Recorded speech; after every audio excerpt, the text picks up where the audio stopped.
Hello guys, in this video I'm gonna show you how to make Cathedral voice in Voice Changer with Effects app.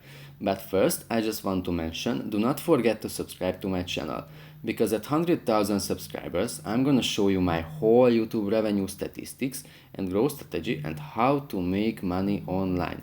Now let's jump into it. First of all, let's open the app.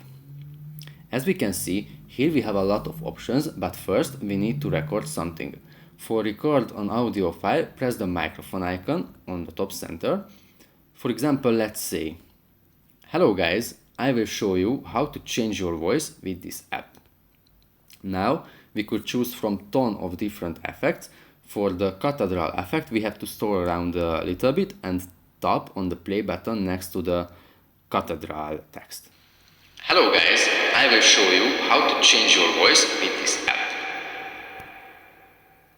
That's pretty much it for this video, guys. See you in the next one.